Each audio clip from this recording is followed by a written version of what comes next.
बिस्मिल्लाहिर्रहमानिर्रहीम, अस्सलाम वालेकुम। आप देख रहे हैं प्रोग्राम मेरे सवाल और मैं हूं मुनीब फारूक। दुनिया में इस वक्त जहां गजा की सूरत हाल के ऊपर दुनिया फोकस कर चुकी है, रियाद में एक OIC का इजलास हो रहा है जिसे गैर मामूली इजलास समझा जा रहा है। ईरानी सदर भी वहाँ पर मौजूद है, उन्होंने भी खिताब किया। दुनिया अब शायद फोकस कर रही है, मुस्लिम ममालिक फोकस कर रहे हैं, लेकिन इससे बहुत कुछ ज़्यादा होना बाकी है। महज बयानात आ जाने से या गजा के अंदर जो सूरत हाल है उसको हाईलाइट करने से मसला हल नहीं होगा। इससे कुछ ज़्यादा करने की ज़रूरत है उस मुस्लिम उम्मा को जो कि अपना ही दम खुद भरती रहती है।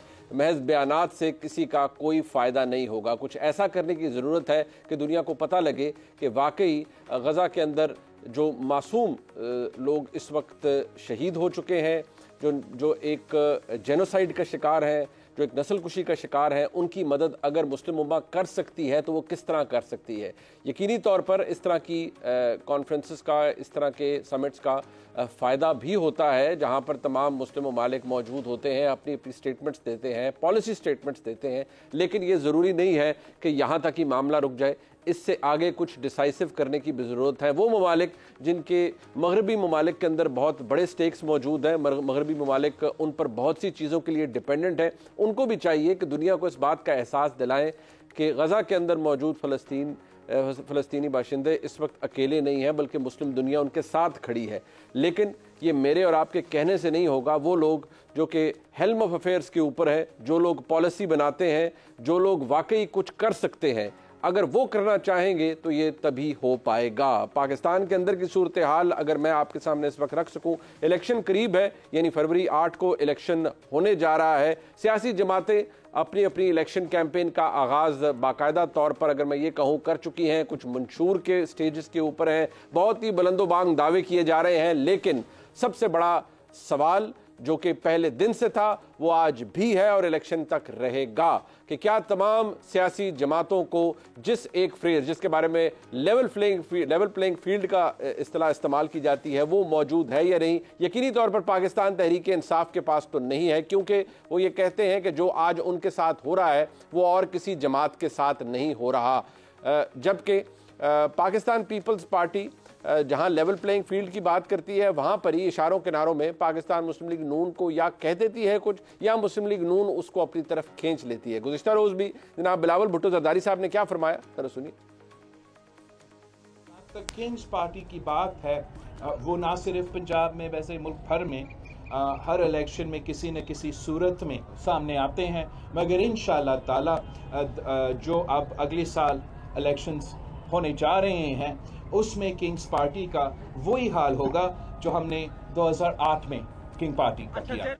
2008 के किंग्स पार्टी पाकिस्तान मुस्लिम लीग काफ थी, तितर बितर हो गई, शराजा बिखर गया, कुछ पल्ले नहीं रहा उनके। लेकिन इस तरफ आज अगर कोई ये माने या ना माने, लेकिन इशारा पाकिस्तान मुस्लिम लीग नून की जानिब है। कह देना आसान, कर देना मुश्किल। पाकिस्तान मुस्लिम लीग नून इसके बरक्स बिल्कुल मुख्तलिफ मौक़िफ़ रखती है।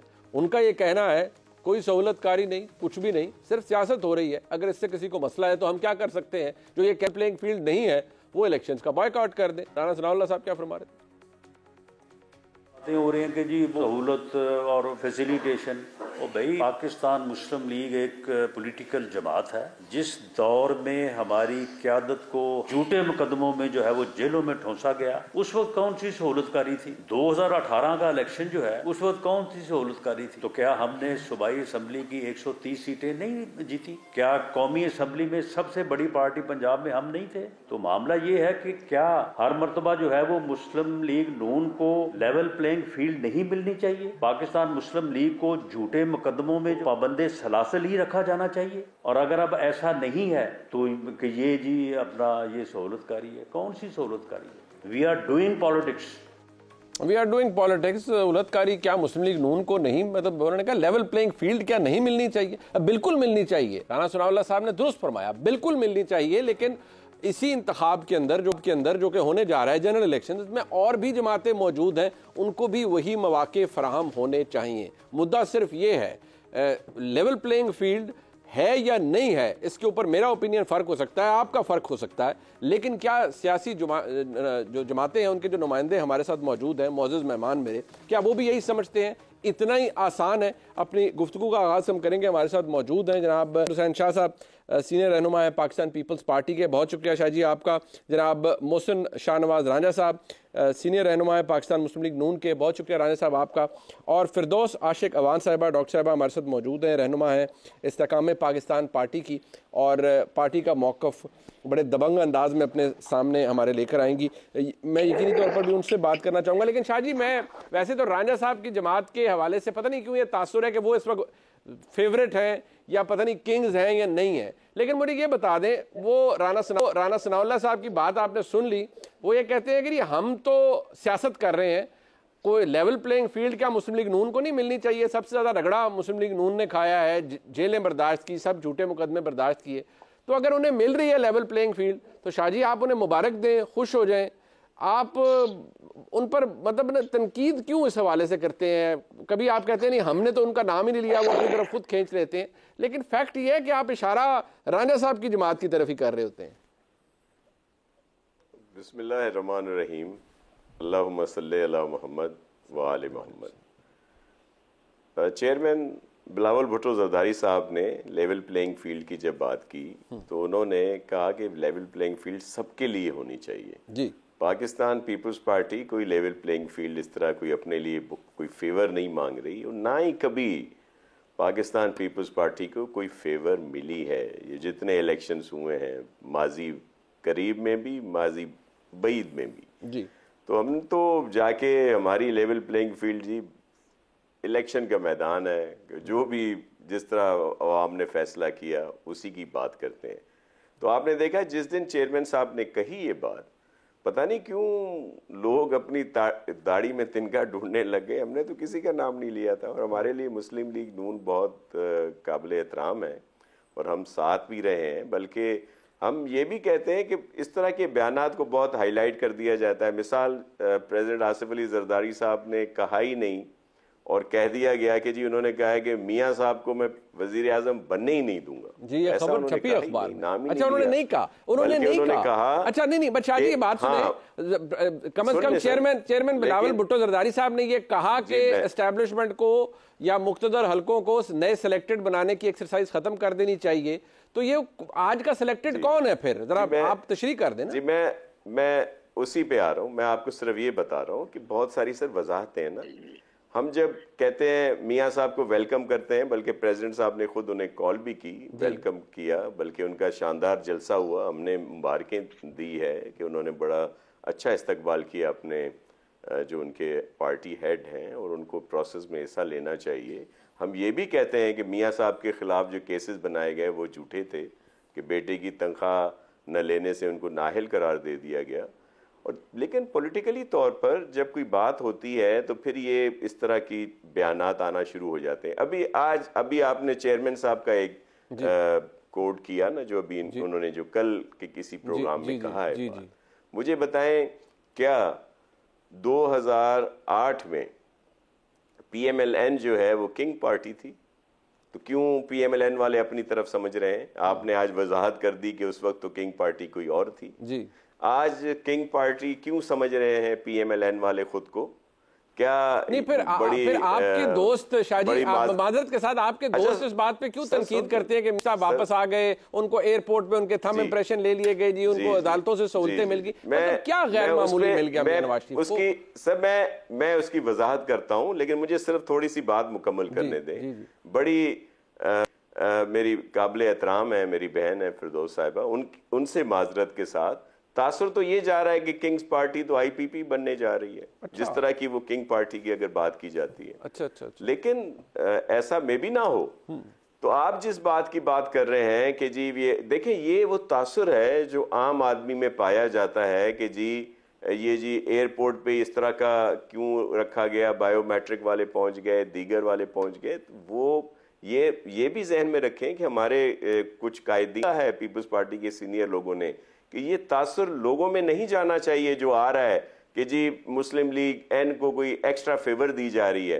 तो उनको मैदान में आना चाहिए जो फैसला हो। है ना, आप या तो आप ये कहें कि ऐसा है, जब आप तासुर की बात कर रहे हैं तो वो आपकी क़यादत के बारे में, आपके बारे में 100 तरह के तासुर हो सकते हैं। अगर वो हकीकत पर मबनी नहीं तो उनकी कोई अहमियत नहीं। लेकिन जब आप बिलावल साहब ये कहते हैं सिलेक्टेड बनाने की एक्सरसाइज खत्म कर देनी चाहिए, इसका मतलब है कि आप उस तासुर पर यकीन भी रखते हैं, उससे तो ये क्लियर होता है। बट देखिए हम ये कहते हैं सर कि ये जो तजुर्बे हैं, ये इस तरह की चीजें नहीं होनी चाहिए। हाँ, ये अवाम को फैसला करने देना कि जिसको भी वो ले आए फिर वो आके गवर्नमेंट बिल्कुल ठीक है, अवाम ही फैसला करें। वैसे तो पीटीआई के दोस्त कहते हैं कि अवाम फैसला करें, वो तो फिर पीटीआई को लेकर आएंगे अवाम, ये पाकिस्तान तहरीक इंसाफ के ऐसा नहीं है। अच्छा, ऐसा बिल्कुल नहीं है। अच्छा, मैं जरा डॉक्टर साहब बहुत शुक्रिया आपका। एक तो चले शाह जी की गुफ्तगू आपने सुन ली, हमारा ख्याल तो ये था कि खाली मुस्लिम लीग नून की तरफ तोपों के दाने हैं कि वो फेवरेट है या वो किंग्स पार्टी है। वो तो कह रहे हैं कि शायद तासुर ये भी है कि आईपीपी भी एक किंग्स पार्टी है और आपको भी कोई खास किस्म की सहूलत मुयस्सर है या हो जाएगी इलेक्शनों में, जो कि शायद पीएमएलएन के पास है। बिस्मिल्लाहिर्रहमानिर्रहीम। सबसे पहले तो मैं अपने दोनों ऑनरेबल कोलीग्स को अस्सलाम वालेकुम कहते हुए मुनीब आपसे ये दुआ करती हूँ कि प्रोग्राम में जो है वो लेवल प्लेइंग फील्ड की बात हो रही है, तो प्रोग्राम में लेवल प्लेइंग फील्ड रहेगी। क्योंकि मैं इस वक्त जो सारा सुन नहीं पाई नैरेटिव, लेकिन जो मेरी समझ आई है कि हमारे पाकिस्तान के अंदर जो इस वक्त फेवरेटिज्म और लाइकिंग डिसलाइकिंग, ओनरशिप और फैसिलिटेशन और लाडले चहेते आंखों के तारे, ये वो सारी टर्मिनोलॉजी चल रही है। तो मेरे शाह साहब भाई भी हैं और एक सियासी बहुत ज्यादा कमिटेड वर्कर और लीडर होते हुए से इनको आगाही भी है कि ये सारी चीजें हालात, वाकयात और सूरत हाल जन्म देती है और कोई किसी का आंखों का तारा और लाडला उस वक्त तक हो नहीं सकता जब तक हालात मुवाफिक ना हो और सूरत हाल चैलेंजिंग ना हो। जो इस वक्त की सिचुएशन चल रही है जी।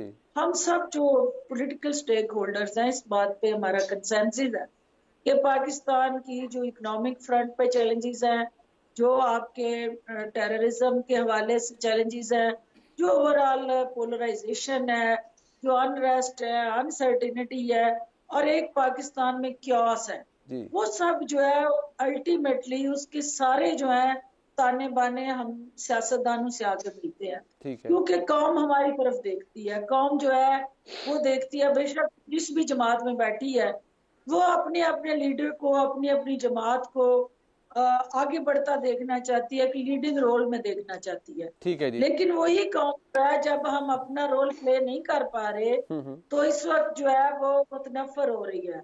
वही कौम ये देख रही है कि हम तसादम टकराओ और एक दूसरे की खींचातानी की सियासत से अवाम को क्या मिला, स्वाय अवाम के नुकसान और इस मुल्क को पीछे ले जाने के इस सियासत ने इस मुल्क को उस तरह से डिलीवर नहीं किया जो अवाम की तवक्को। डॉक्टर साहब राइटली सो, डॉक्टर साहब आप जरा गुजारिश इलेक्शन के बाद करनी है सर, मेरी गुजारिश सुन लीजिएगा डॉक्टर साहब, चीजें हमने इलेक्शन के बाद जरा आसान हो जाएगा व्यूअर के लिए भी, मेरे लिए भी, सबके लिए। जरा इसका जवाब दीजिएगा, आपके नजदीक क्या आज के इंतखाबी दंगल के अंदर जो अब आगे होने जा रहे हैं, इंतखाबात है ना जी, हर जमात ने इलेक्शन लड़ना है, क्या वो जिस लेवल प्लेइंग फील्ड की हमारे मौजूद मेहमान जनाब शाह साहब बात करते हैं, सारे हमारे मौजूद गेस्ट हैं सारे बात करते हैं, वो किसी एक जमात के पास ज़्यादा है और किसी एक जमात के पास कम है, क्या आप ये बता सकती हैं? दूसरा ये कि आपकी नज़र में आज अगर कोई किंग्स पार्टी है तो वो कौन है?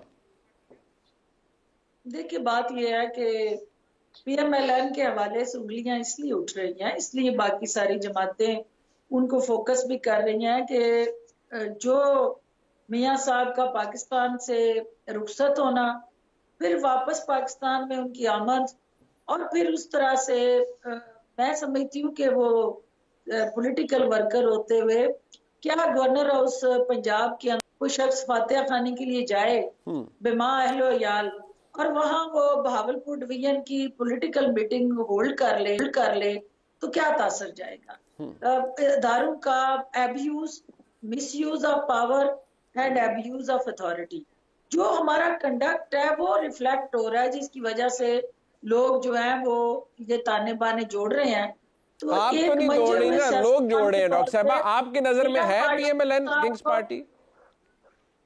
आपकी नजर में Kings party, Kings and queen's जो है ये इस मुल्क के अंदर वतीरा रहा है, कोई किंग होता है, कोई क्वीन होती है, लेकिन देखना यह है कि वो अवाम जो है जिनके लिए किंग्स बनाए जाते हैं वो रियाया ही रहती है।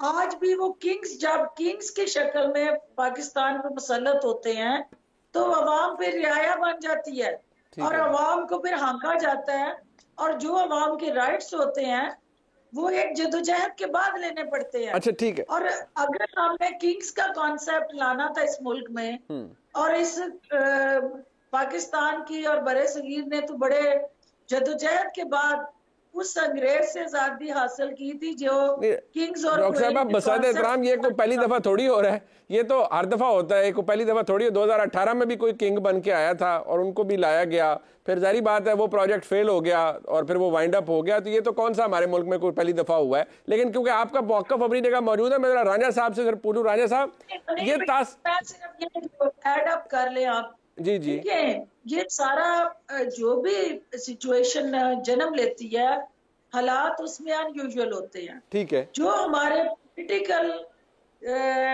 जितनी भी हमारी सियासी जमातें हैं, जब वो डिलीवर नहीं करेंगी, जब वो पॉलिटिकल लीडरशिप पे गैप क्रिएट करेगी, जब सर्विस डिलीवरी जीरो होगी, गवर्नेंस के चैलेंजेस रहेंगे, ठीक है, तो फिर कोई ना कोई डॉक्टर साहब वो तो यहाँ तो इलेक्शन से पहले ही बहुत कुछ हो गया ना, यहाँ तो इलेक्शन से पहले ही बहुत कुछ हो गया।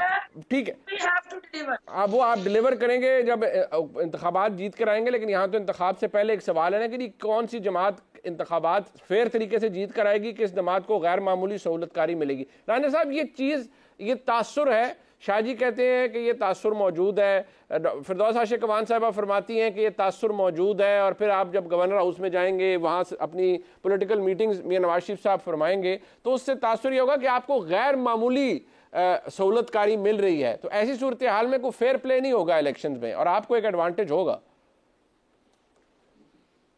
देखिए, गवर्नर हाउस जाना वो जो एक वाकया है, उसको इस तरीके से मीडिया पे लेके आया जा रहा है और उसका इतना शोर और वावेला किया जा रहा है उसके ऊपर, कि जिस तरह गवर्नर हाउस के बीच में नवाज शरीफ साहब ने कोई अपने मंशूर का ऐलान कर दिया है।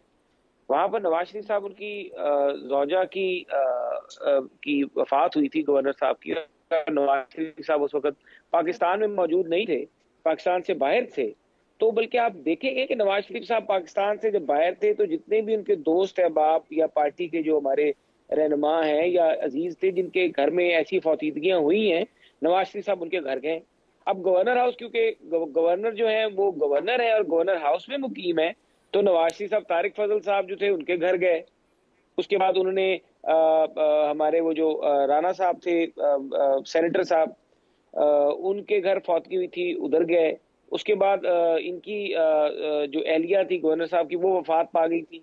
जाहिर है उसको उसका अफसोस करने उन्होंने था, और जब वो अफसोस करने के लिए गए हैं वहां पे, तो आगे अगर उनके गवर्नर साहब के अपने कोई अजीजों अकारब रिश्तेदार, वो एक खानदान है, उसके अगर फर्द अफराद वहां पर बैठे हुए, तो उसको पार्टी मीटिंग कह देना या उसके ऊपर, नवाज शरीफ साहब एक सियासी शख्सियत है, उनसे अगर कोई सियासत पे सवाल होगा तो सियासत का ही जवाब देंगे, चाहे वो किसी अफसोस पे गए हों। ये तो कहीं पे कानून में नहीं लिखा हो गया, अगर आप किसी के फातिहा पे जाते हैं तो वहां पर आप सियासी गुफ्तगू नहीं कर सकते अगर आपसे कोई सवाल हो। आप तो ये तो मेरे ख्याल से बहुत ज्यादा फार फैच इसको किया गया है और वो एक तस्वीर का रुख दिखाने की कोशिश की जा रही है। बाकी बिलावल साहब हैं या बाकी हमारे सारे, हमारे लिए सब काबिल एहतराम है, IPP है, सब सियासी अमल का हिस्सा, उसका हिस्सा बने, सब इलेक्शन में बढ़ चढ़ के हिस्सा लें। देखें, अगर किसी भी सियासी जमात का कोई भी मामला हो रहे हैं, अभी पिछले दिनों कराची में बल्दियाती इंतखाबात हुए, कोई अगर उस बल्दियाती इंतखाबात में पीपल्स पार्टी को अच्छी अक्सरियत मिली और उनको मुबारक भी देते हैं, या किसी एक सीट पे गालिबन कोई इंतखाब हुआ, मुझे एग्जैक्टली याद नहीं कि वो कौन सी थी, लेकिन वहां पर भी इनको कामयाबी हुई। अगर लेवल प्लेइंग इनके पास ना हो तो फिर वो कामयाबी किस तरह मिले। तो ये कहना बहुत ज्यादा आगे जाने के, मेरे ख्याल से हमें इस सियासी अमल को सारी सियासी जमातों ने और खास तौर पे पाकिस्तान पीपल्स पार्टी ने पिछली अदम एतमाद में एक बड़ा रोल प्ले किया और एक सिलेक्टेड जो हुकूमत को मिल के जिस तरीके से खत्म किया गया, ये पाकिस्तानी कौम को पता है जी कि नवाज शरीफ साहब के साथ क्या हुआ। नहीं नवाज शरीफ साहब राणा साहब एक बात, ये में से बाहर किया गया। राणा साहब आपको बार बार ये कहा जा रहा है, खैर वो अलहदा बात है कि शाह जी ने कहा कि आप लोग, वो कहते हैं पता नहीं क्यों वो किस दाढ़ी में तिनका ढूंढने लग पड़ते हैं, गो कि मैंने कहा ऐसा शायद नहीं है, क्योंकि बिलावल साहब ने तो कहा कि ये नए सिलेक्टेड ना बनाए। अब नया सिलेक्टेड कम से कम जितना मैं समझ सकता हूं बिलावल भुट्टो जरदारी साहब की सियासत को, उन्होंने आईपीपी की तरफ तो नहीं कहा, उन्होंने मियां नवाज शरीफ साहब की जमात पाकिस्तान मुस्लिम लीग नून को कहा कि एस्टैब्लिशमेंट को नए सिलेक्टेड नहीं बनाने चाहिए। तो क्या आप इस लेबल के साथ इंतखाब जीत कर आएंगे कि आप नए सिलेक्टेड हैं? बिकॉज पूरी सियासी जमातें, आईपीपी हो, पीपल्स पार्टी हो, यहाँ तक कि मैं अगर कहूँ कि कुछ बातें शायद मौलाना फजल रहमान साहब के कैंप से भी आ जाएंगी कि भाई आपको तो गैर मामूली सहूलतकारी मिल रही है, आप ही इक़्तिदार में आ रहे हैं और आपको इस दफ़ा लाया जा रहा है, तो कैसा लगेगा आपको? देखिए मुनीब साहब, जहां तक इंतखाबात का सवाल है, हर हल्के में उम्मीदवार मौजूद है और सहूलतकारी क्या, देखें एक पाकिस्तान पीपल्स पार्टी का स्ट्रक्चर पंजाब की सियासत में उस तरह से नहीं था। पाकिस्तान पीपल्स पार्टी का स्ट्रक्चर जो ज्यादा मौजूद है वो आपको साउथ ऑफ पंजाब में, वहां पे इनकी कुछ सीट्स है वहां पर नजर आएगा, और जनूबी नॉर्थ में आपको एक दो सीटें ऐसी हैं, राजा परवेज अहसन साहब की होगी, कुछ हद तक कमर जमान कायरा साहब वाली होगी, बाकी वो नहीं है। आपको सिंध में इनका अपना स्ट्रक्चर है, बलूचिस्तान में बाप है, वो हमेशा एलाइज रहते हैं, वो जिसके साथ भी वो अपना सियासी फैसला खुद आजाद होकर करते हैं। बाकी पीछे आपका केपी के रह गया, वहां पे पीटीआई का स्ट्रॉन्ग सिस्टम था, लेकिन पीटीआई का जो स्ट्रॉन्ग सिस्टम है वो कोलैप्स कर गया बिकॉज ऑफ 9th में।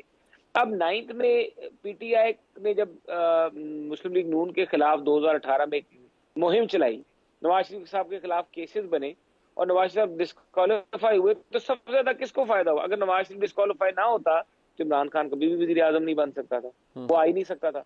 तो नवाज शरीफ को जो हटाने वाले थे, जब वो खुद हट गए, तो नवाज शरीफ जो असल हकदार था, जो असल अवाम के वोट से मुंतखब होकर 2013 में आया था, जिसको एक अदालती फैसले से निकाला गया था, वो असल हकदार जो है वो कर ली। अब जब उसने एक नेचुरल स्पेस ऑक्यूपाई की है, उसको ये कह देना कि ये कोई स्पेशल ट्रीटमेंट मिल रहा है, अच्छा,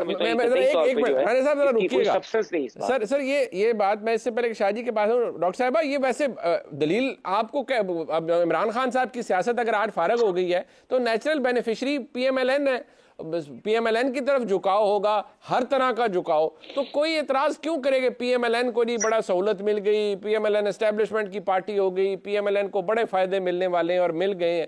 वो कहते हैं इमरान खान की सियासत फारग हुई तो बेनिफिट हमें होना है, वो होगा इलेक्शनों में भी।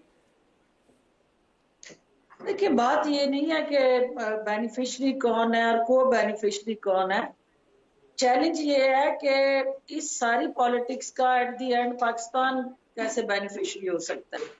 सियासी जमातों का सियासी पंडाल के अंदर या सियासी मैदान के अंदर सियासी इनिंग्स खेलना इस सियासत का हुस्न है, और हम जितनी भी सियासी जमातें हैं वो अपने अपने पॉलिटिकल लैंडस्केप में अपनी परफॉर्मेंस देंगी। ये फैसला अवाम ने करना है कि वो किसको कितनी पजीराई देते हैं, कोई जीत रहा होगा कोई हार रहा होगा, ठीक है। लेकिन देखना ये है कि सिचुएशन में जिससे मुल्क गुजर रहा है, जिसमें आप सब मुनीब आगाह हैं कि ये बढ़ती हुई जो इन्फ्लेशन है, जो इस वक्त पाकिस्तान पे जो कर्जों का बोझ है, जो आपके लिए एनर्जी का क्राइसिस है, जो ओवरऑल आपके डेट चल रहे हैं, ये सारी चीजें जो है वो कोई एक जमात किसी सूरत भी आला दीन का चिराग नहीं है उसके पास कि उसने रगड़ना है तो ये सारे मसले हल हो जाने हैं। ये आपको एक long term consistent continued sustainable approach चाहिए पॉलिटिकल विजन के साथ, और सियासी जमातों की खींचातानी से इस मुल्क ने जो नुकसान उठाया, मेरी जमात और मैं और मेरी लीडरशिप हम इस बात पे कन्विंस्ड हैं कि अगर पाकिस्तान को नेक निश्ती से आगे लेके चलना है तो इलेक्शन के बाद भी आपने बैठना है, इलेक्शन से पहले भी आपको बैठना पड़ेगा, क्योंकि जो इलेक्शन से रिजल्ट आप अचीव करना चाहते हैं वो स्प्लिट मैंडेट ही है। आपको कोई जमात अकेली एब्सोल्यूट 2/3 में अक्सरियत लेके नहीं आ सकती इस मुल्क के अंदर। अब आपको जो है वो आप देख लें कि पीपल्स पार्टी आप डंके की चोट पे ने क्या ऐलान करें कि हम 2/3 से आ रहे हैं, PMLN से सारे कहेंगे ना जी। ऐसा नहीं है, हर एक जमात की पॉकेट्स हैं, हर एक जमात की फॉलोइंग है, और कहीं पे उनको कम वज़ीराएं मिलेगी, कहीं ज्यादा मिलेगी। अच्छा, इस्तेकाम पाकिस्तान पार्टी ये समझती है कि हम वो तुरब का पत्ता है जिनको ये कह रहे हैं कि किंग्स पार्टी। मैं ये कह रही हूँ कि हम वो तुरब का पत्ता है जिसके बगैर कोई जमात हुकूमत नहीं बना सकती। बस ठीक है जी, और हमें हर हाल में वो शाहजी को पता लग गया, तो वो हुकूमत, वो शाहजी को पता लग गया कि आप तुरब का पत्ता है। क्रिएट अलायंस, बिल्कुल ठीक है, अलायंस भी बनाएंगे। वैसे ये बड़ा जबरदस्त बात डॉक्टर साहब आपने कर दी। PMLN के दोस्तों को भी सोचना चाहिए कि वो अलायंस बनाएं, क्योंकि डॉक्टर साहब ने कह रही है कल्ली जीत किसी दिन नहीं होनी। तो एक ब्रेक के बाद जरा इस पे बात कर ली और छोड़ दें जी ये बहस के कौन किंग्स पार्टी है कौन नहीं है। बकौल डॉक्टर साहब ने तो आज ये भी कह दिया क्वींस पार्टी भी बेशक को हो जाए, लेकिन छोड़ दें इस बहस को। असल बात तो वो है जो डॉक्टर साहब ने कही है कि IPP वो तुर्क का पता है जिसकी जरूरत हर सियासी जमात को होगी। तो शाह जी वैसे आप मान ही लें डॉक्टर साहब से अभी सियासी इत्तेहाद पीपल्स पार्टी कर ले, ताकि आप किसी ना किसी जगह जाकर आप लोगों के मामलात मिल जाएं। अभी राना साहब भी, मुझे नहीं लगता अभी तो शायद वो थोड़ा सा मुस्लिम लीग नून अपने पर तोल रही है कि वो उनकी पोजीशन क्या होगी, लेकिन डॉक्टर साहब ने तो कह दिया है कि उनके बगैर यानी उनकी जमात के बगैर आप में से किसी को कोई इक़्तिदार पूरा नहीं मिलना। तो वो पंजाबी में कहते हैं ना रल मिल के ही काम होना है। तो आप जरा सोच लें। लेकिन मुनीब इससे पहले कि आप शाह जी से वो एक नेगेटिव परसेप्शन में जाते हुए उनसे जवाब लें, पॉजिटिव परसेप्शन ये है कि हम अपने जोरे बाजू पे अपनी ताकत अवामी उस सपोर्ट के साथ इलेक्शन लड़ेंगे। वो तो मुस्लिम लीग नून भी कहती है कि हम अपने जोरे बाजू पे लड़ेंगे डॉक्टर साहब, करते हुए अपनी सीटें लेंगे, उसके बाद हम फैसला करेंगे कि हमने किसके साथ बैठना। नहीं मतलब ये जोरे बाजू जो है डॉक्टर साहबा, ये जोरे बाजू मुस्लिम लीग नून भी कहती है कि हम अपने जोरे बाजू पर इंतखाब जीतेंगे, पीपल्स पार्टी भी ये कहती है, आप भी यही फरमा रही हैं। तो ये भी कोई हर सियासी जमात यही कहती है, लेकिन वो जोरे बाजू के साथ कौन सा इनविजिबल बाजू होता है वो अहमियत रखता है। परवाज़ तो हमेशा ऊंची होती है ना, उसके बाजुओं पे हम अपनी ताकत का इन्हिसार कर रहे हैं ना। वाह जी वाह, वाह जी वाह, क्या बात, जबरदस्त। ठीक है, अच्छा मैं बिल्कुल ठीक है, बिल्कुल ठीक समझ रहे हैं, ठीक है, बिल्कुल ठीक है। शाह जी बता दें फिर सर, वो इंतखाबात के बाद चलें, पहले नहीं, आप बाद में इत्तेहाद कर लीजिएगा डॉक्टर साहब से। डॉक्टर साहब का ऑप्शन उन्होंने खुला रखा हुआ है कि जब इंतखाब वो जीत जाएंगे और ऐसी पोजीशन में होंगे कि कोई भी हुकूमत उनके साथ लिए बगैर नहीं बना सकेगा। देखिए, इलेक्शन हर कोई अपने अपने सिंबल पे, अपने मंशूर पे लड़ेगा। कोई किसी के साथ इल्हाक या सीट एडजस्टमेंट की ज़रूरत महसूस नहीं कर रहे हो। ख़ासतौर पाकिस्तान पीपल्स पार्टी किसी के साथ भी सीट एडजस्टमेंट नहीं करेगी। इसी तरह दीगर लोग भी, हमारे लिए सब काबिल एहतराम है जितनी पॉलिटिकल पार्टीज़ हैं या उनमें बहुत अच्छे शख्सियात जो लोग वहाँ पे बैठे हैं।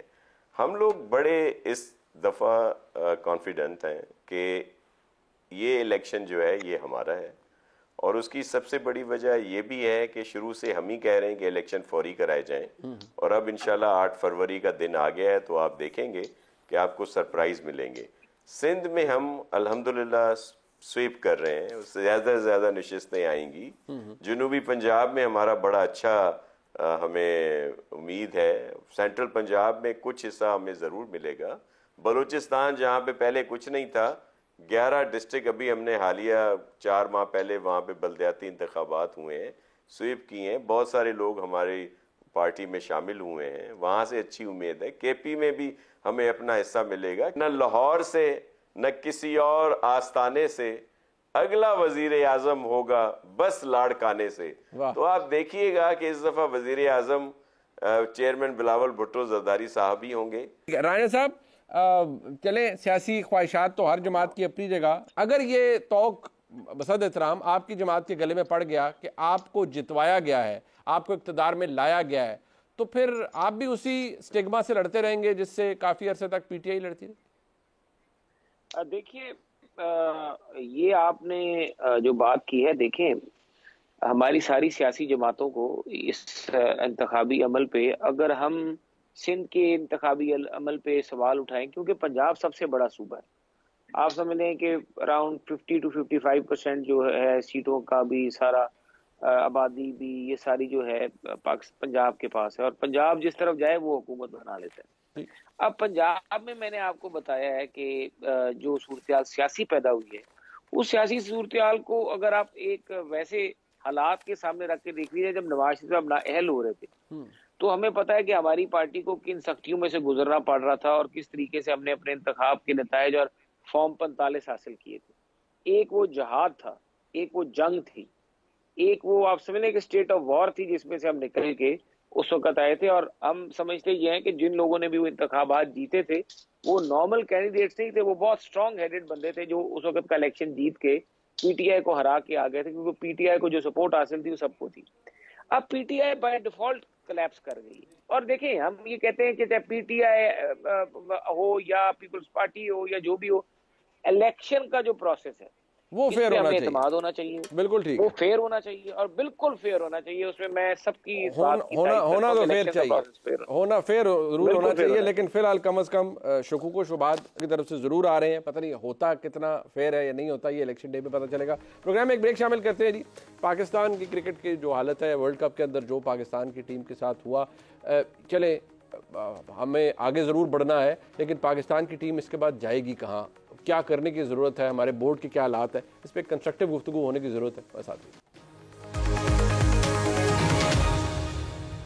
आज की मैच की जीत से या हार से कतई नज़र गुफ्तगू अब यह हो जाए कि हम where do we go from here, Pakistani team यहाँ से कहाँ जाएगी और हालात हमारे क्या है, गलतियाँ हमारी क्या थी, सोल्यूशंस क्या हमने देने की कोशिश की। रिसेंटली बाबर आजम साहब ने कहा कि टीवी पे बैठ के तनकीद करना आसान होता है, राइटली सो, वाकई तनकीद करना शायद दुनिया में सबसे आसान काम है, लेकिन दुरुस्त समत की तरफ इशारा करना शायद इसकी अहमियत ज़्यादा है। मेरे साथ मौजूद है मुश्ताक अहमद साहब और मोहम्मद यूसुफ साहब। बहुत शुक्रिया मुश्ताक भाई आपका, यूसुफ भाई आपका। गलत चले क्या हुआ क्या नहीं हुआ, बट वो कहते हैं ना, where do we go from here, हम यहाँ से अब कहाँ जाएंगे और हमारा करेक्टिव मेयर्स क्या होंगे। वो काम होगा जो पीसीबी ने किया हुआ था, वो कहीं वापस आए और फिर एहतसाब होगा सबका। बिस्मिल्लाहिर्रहमानिर्रहीम। सबसे पहली बात तो ये है कि we should not rush now, rush नहीं करना। अब जो पहले हम गलतियाँ की थी, ये देखें, जब तक आप स्टेबल नहीं होते पीसीबी में, when people are not there permanently, you can not make a right decision.